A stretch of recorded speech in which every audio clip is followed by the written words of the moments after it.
And welcome to the Doolittle Institute's Technical Event Series. I'm Devin LaMonica, the Innovation and Collaboration Facilitator here at the Doolittle Institute, and it's my pleasure to welcome you all to the March installment of this series. The Doolittle Institute is an Air Force Research Lab, Innovation Institute, and a Defense Works Innovation Hub, partnered with the Air Force Research Lab Munitions Directorate. We support the Munitions Directorate by working to license and commercialize technologies in the private sector through technology transfer, by identifying and fostering new relationships through innovation and collaboration, and by developing today's students into tomorrow's STEM workforce.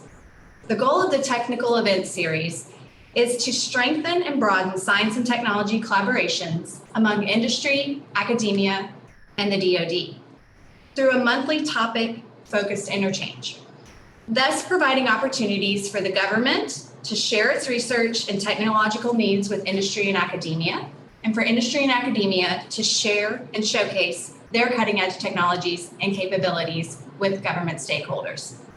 I am pleased to introduce our government speaker for this month's topic area, Cyber Survivability, Ms. Juanita Riley. Ms. Riley is the lead senior computer scientist for the Weapon Cyber section of the Air Force Research Lab Munitions Directorate. In this role, Ms. Riley leads and manages the Weapon Cyber Development Portfolio and serves as the subject matter expert for for cyber survivability architectures.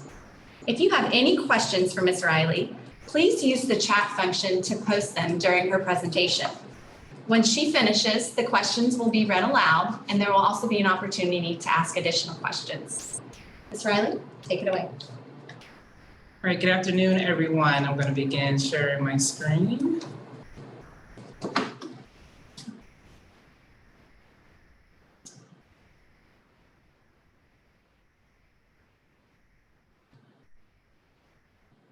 Hopefully everyone can see it now.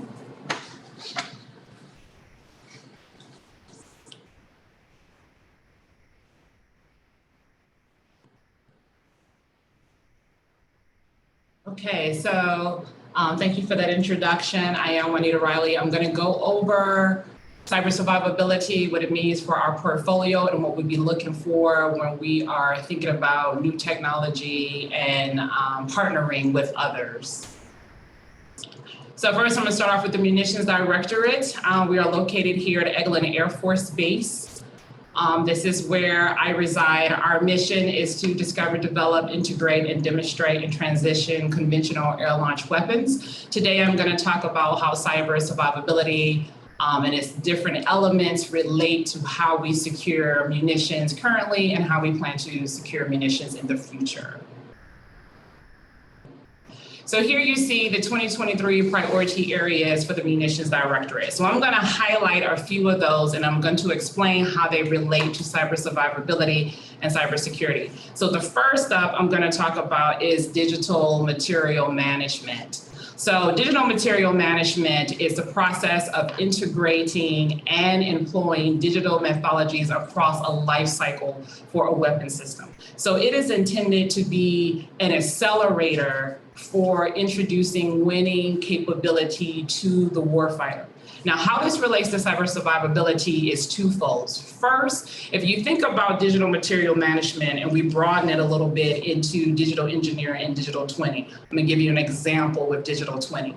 So when you are making a digital replica of a physical asset, you are putting the data to create that to create that digital replica within some type of digital tools or digital tool suites.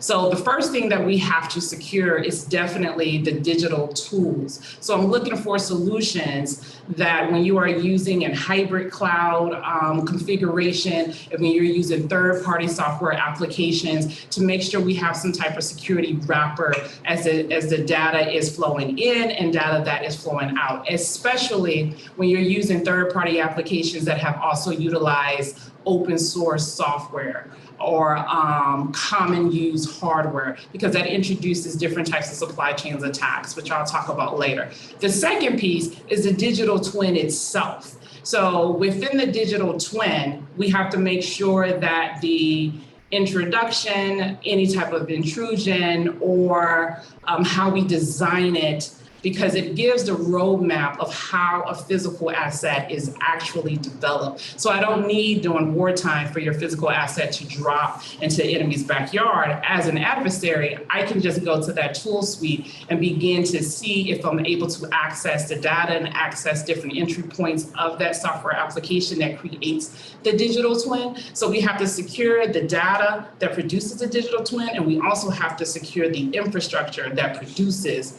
the digital twin that the data resides in. So that's with digital material management.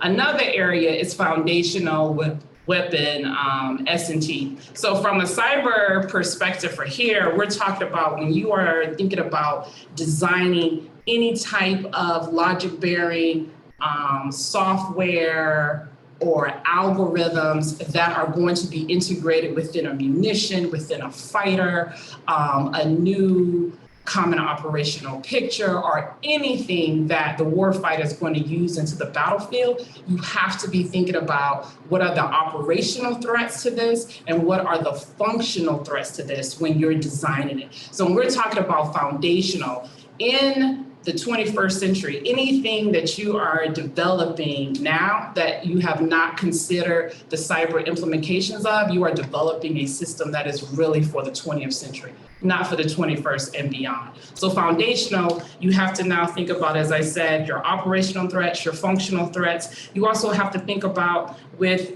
embedded security and embedded software applications and standalone software applications, how you're developing your algorithm, what language you are using, because each software language comes with its own vulnerabilities as you implement it, especially when you're doing algorithm development. So you have to be ensure and understand what you are invoking. So that's what we're talking about for foundational.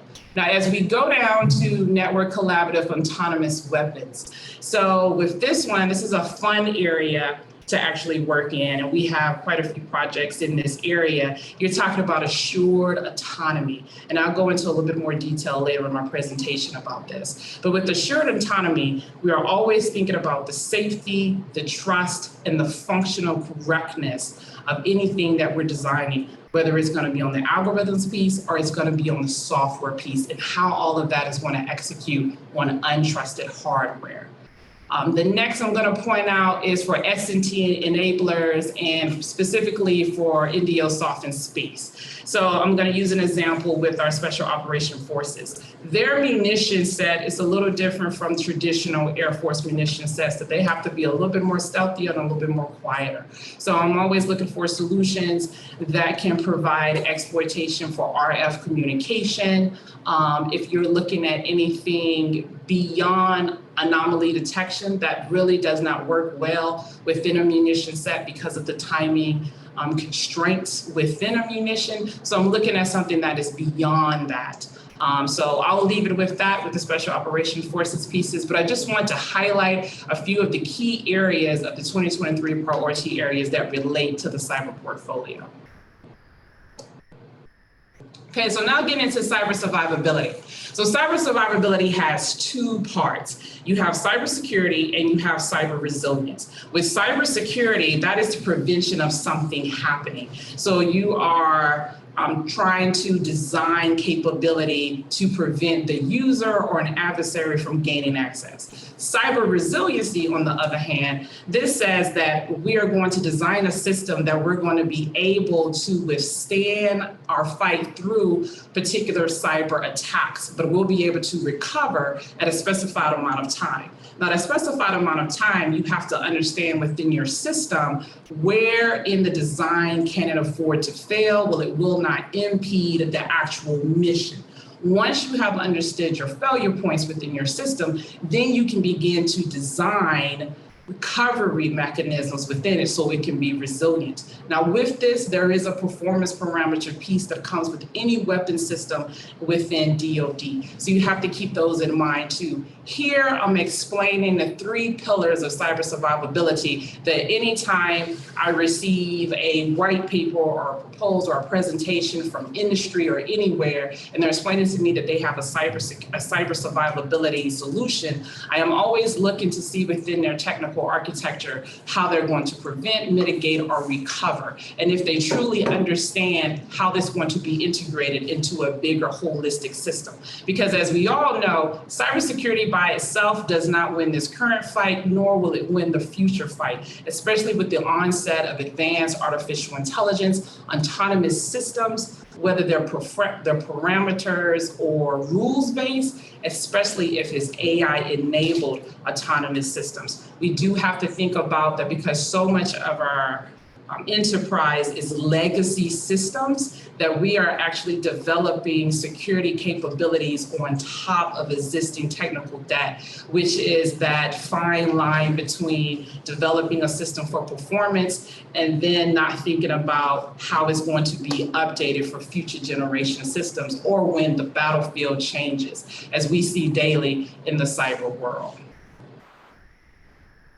So here is the RW Weapon Cyber Portfolio areas of interest. So as I mentioned earlier, assured autonomy is something, or solutions that we're looking at. And this is, this varies on what type of application you're trying to assure. So with assured autonomy, I am interested in a continual assurance. So I'm looking at the safety, trust, and the functional correctness of the autonomy system. Because what separates autonomy from an AI-based system, which just mimics human behavior, autonomy also has to learn, recognize, and evolve in its changing environments. So anytime you're developing a cyber capability that you're going to integrate into a weapon system, and then you also are going to have several autonomous algorithms in the sensors, in the seeker, you may have it in the navigation and guidance, they have to execute sometimes synchronized together, or sometimes they may have to execute separately or depends on another.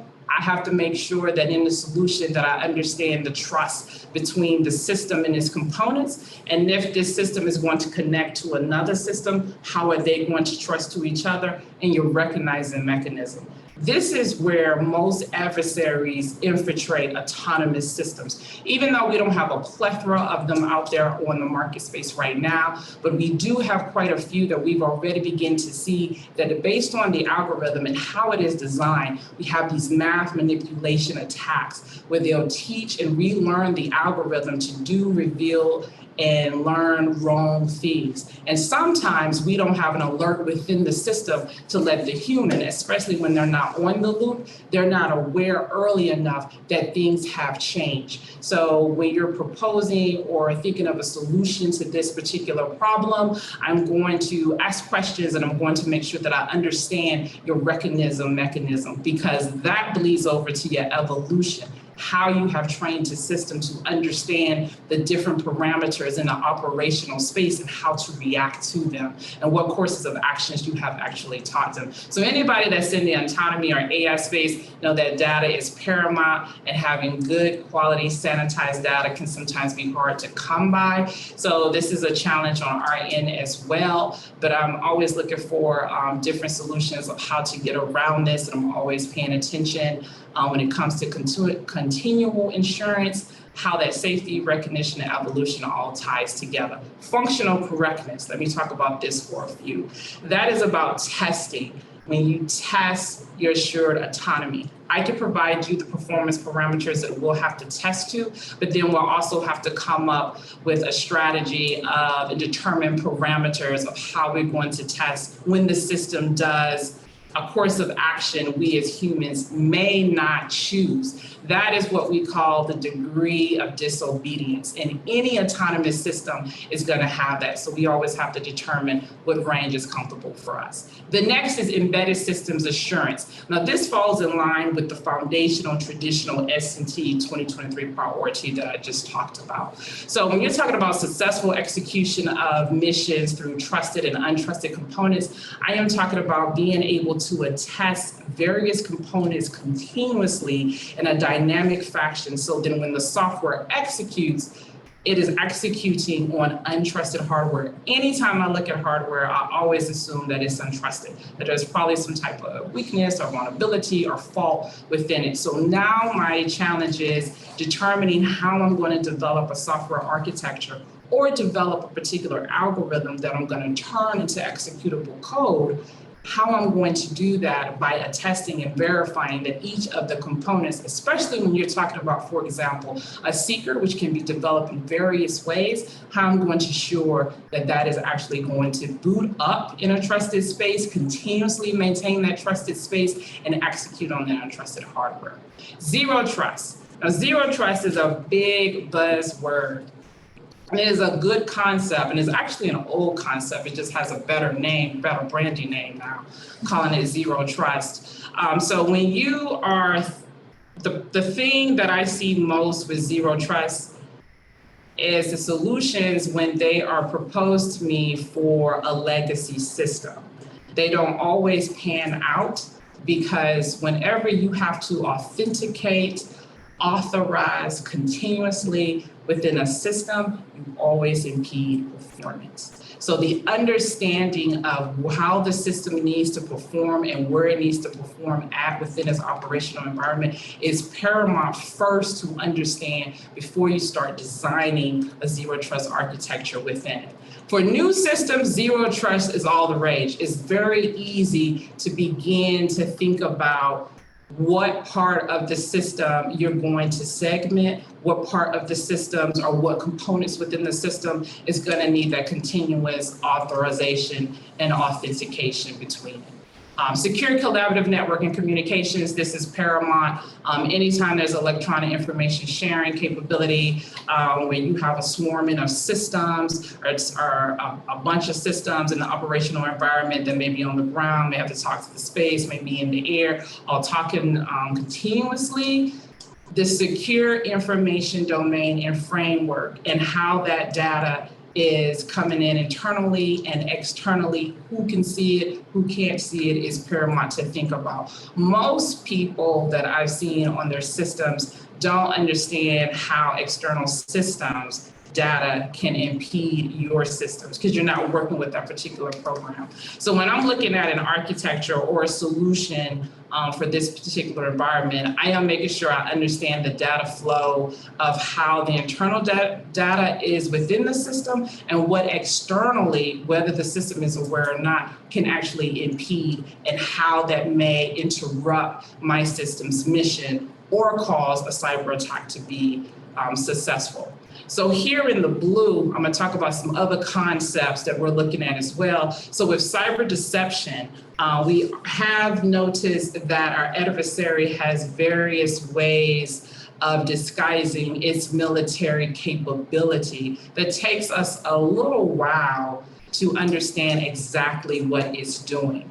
And so there is a huge need for America to increase the cyber deception amongst and use cyber in a more stealthy way. Anti-fragility, this is going beyond cyber resilience. So as I said earlier, cyber resilience is where a system takes a hit, falls back, but recovers to a better known state and continues with the mission.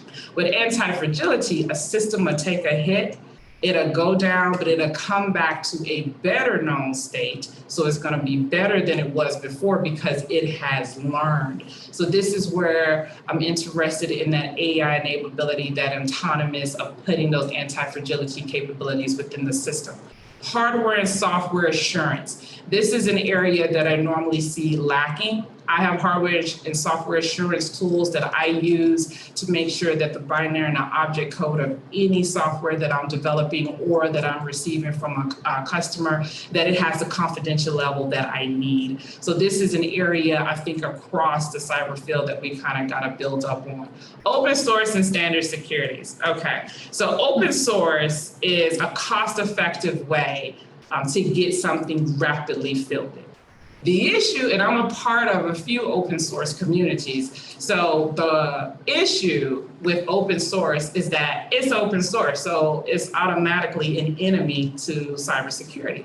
Because anybody from around the world can develop and introduce new code, new concepts to this particular code base, which makes them really good to utilize because you have so many people constantly checking.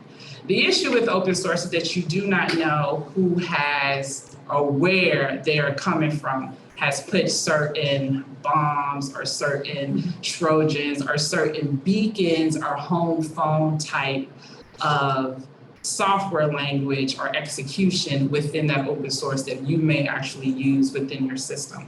So that's where penetration testing, software assurance testing, hardware assurance testing, continuous cybersecurity testing, as it is spoken about in our DoD cybersecurity and engineering policies, is paramount. I'm not against open source. It's just with open source, we do have to scrutinize the lines of code that we use from there to make sure that we don't invoke new vulnerabilities within our weapon system that could eventually cause our warfighter harm.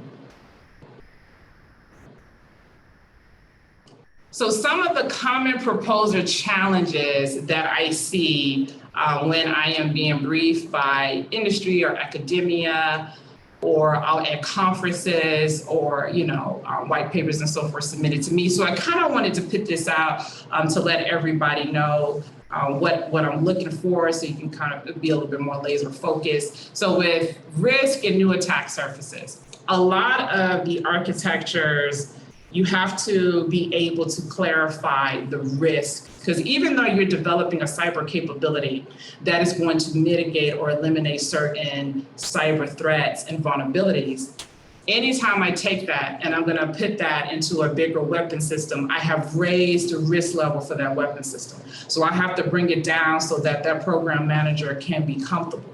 What makes it easier for me if I already know prior to what the risks are to your particular application, if that's already spelled out. And for DoD, we have a policy, 5000.83 technology and program protection policy. What it does state that anybody proposing to us need to have done a cyber vulnerability risk assessment of the technology that they're proposing to us. So just be mindful of that.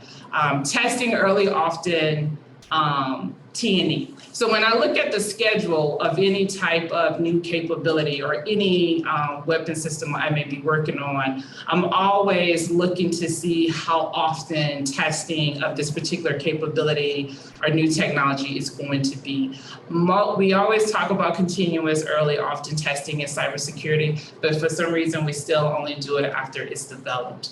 And we have to really start testing, doing unit testing, doing peer reviews, doing code reviews, because when I get to supply chain, there is a lot of firmware within hardware that we may acquire to build a certain technology that already is compromised. So if the earlier we find that out, the better we can mitigate that or not use it at all or create a whole new design.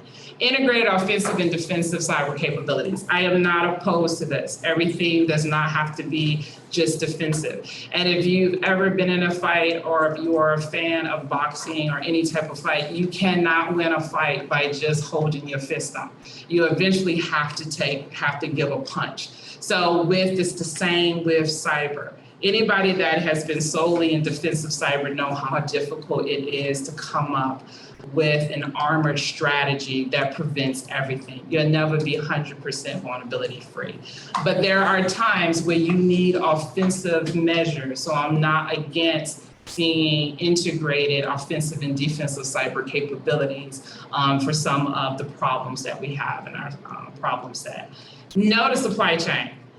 So if you have watched the news or in the cyber environment ecosystem, supply chain is eating everybody's lunch. And supply chain is really tough to dig down past that third or fourth tier. And usually at that fourth tier, that fourth, fifth, and sixth, that is where we start to see adversarial, industrial, military software development within our supply chain. That can be very difficult to identify. There are different tools and databases that I use to see what's happening with my particular primes and vendors, or those that are proposing to me how their supply chain is, what vulnerabilities they may have in the back. But what would make it nicer is that if the industry partner, the company, also knew their supply chain, what open source community they're pulling stuff from, who they've acquired particular FPGA boards, systems on chips, and so forth, even if they know a little bit about the development of that system on chip. So supply chain is paramount. So even though I do not spend money on my own funding for supply chain solutions, there's other TDs that handles that. But I do question, and I am aware, I try to make myself as much as possible aware of where my supply chain is coming from. So here are a few cyber principles that the RW Cyber use. I used to be a cyber S&E for our sister directorate, the Information Directorate up in Rome, New York, in a cyber division. And this is something that we use. I maintain it because it is very helpful. So whenever you're developing a cyber capability, especially when I have a government customer on the PMs, they're always asking, well, what's my return on investment? How do I know that the cyber capability is going to work when it's supposed to work? How will I know that it was even utilized in my system and so forth? So the juice always has to be worth the squeeze in cyber because there is a cost to this, and definitely there is a strong need for putting cyber capabilities within the system. But in some instances and for some systems, you may have to secure the holistic system. And for some, you may have to decide to only secure the duration of the system. And there's a lot of factors that depends on that. So this is just giving you an idea of what the principles, what questions we ask ourselves to make sure that anytime we're developing a cyber capability or acquiring one, that risk is in context of the benefit, and we're able to articulate that to our transition partners. So with all of that said, I have here the BAA. If there are other offerers, other people that may not have proposed for this that would like to contact us, I have our team collaborators, the chief of the cyber section is Lieutenant Jonathan Ford. I am Juanita Riley. I have two more teammates, Ms. Melody Wilkinson and Mr. Sukul Lee, that we're always interested in what's new out there, especially in the cyber environment, because the threats, the vulnerabilities are hourly. Seems like I'm always being abreast of a new vulnerability that has come out, or a new threat that has emerged, or a new way an adversary has found to penetrate our systems, whether we're in peacetime or we're in wartime. So with that, any questions? I don't mind going back or elaborate on anything that I said before. I know this was quite a bit of information. I hope it was good information. So let me know your thoughts. Over to you. So you all know we will share this presentation on our website, as well as Ms. Riley's contact information with you too. Any questions that you might have? If we have any in the chat, I can read those now, or if you have one and would like to say it out loud, you are welcome to. Oh, here's our first one. So we have a phase 2 SIBR that was selectable, not funded, that addresses many of these issues. May we submit to the BAA? Yes. And you are also, if you are interested in that, you're welcome to reach out to Doolittle Institute's Tech Transition Program Manager. She can help with that process as well. And her information is on our website too. Another one, maybe you mentioned it earlier. What is the level of technical readiness you were looking for? So it really depends. I can go somewhere from a TRL 6, to a TRL 2, no more than a 6. Because when you get to the 7, 8, and 9 TRL, you are really primed for a program office. So 6 and below, I welcome. All right, another one is you talked about cyber attacks. What about resilience amid physical attacks? Like the adversary takes out 50% of our satellites. Isn't that also important in cyber survivability? Yes, it is. And that can fall between cybersecurity or cyber resilience. And we do have a space lag to our research. So when it comes to physical attacks, especially to like a satellite, that is where we are concerned with the communication. And as I explained in the secure communication and network collaboration piece, that's where that will fall into, but that is definitely a problem and solution that we're always looking for.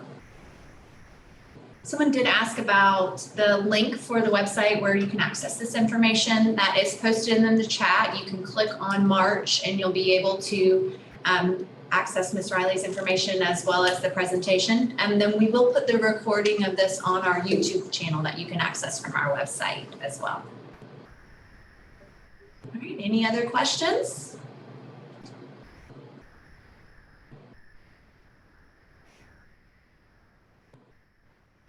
Well, if that's it, I'd like to thank you all for attending today. Oh, sorry, we got one more. Is the BAA on sam.gov? Yes, it is.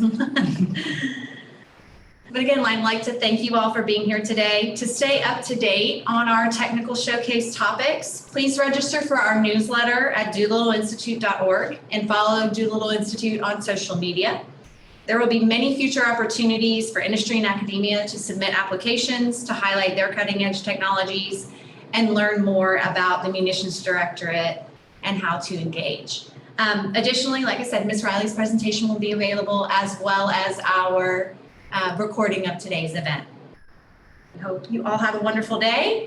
Real quick, we are going to post a feedback form in the chat.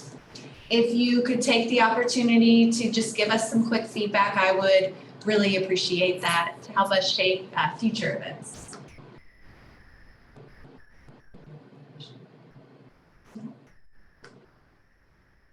There is one more question we can ask before we get off. It says, anything to talk about stealthy communication? Anything to talk about stealthy communication? I wish they could elaborate a little bit more on that question. So I am interested in solutions for stealthy communication, especially for the soft environment. In this media, I can't go into the actual problem set, but I am interested in solutions to that, as well as any alt PNT solutions you may have, and different ways, how can I put this? Different ways that the communication can actually bounce between different types of forms I'm interested in too. So whoever asked that question, if they have a solution, submit it to the BAA or you can contact me directly. Yes, he said, what is your need on stealthy communication? Because we can provide solutions. So we can definitely reach out to you about setting up a potential one-on-one meeting or something like that. Well, thank you everyone, and I hope you have a wonderful day. We will see you next month. We will be introducing our new topic over the next couple of weeks, so stay up to date by registering for our newsletter. Have a good day. Thank you everyone. Thank you.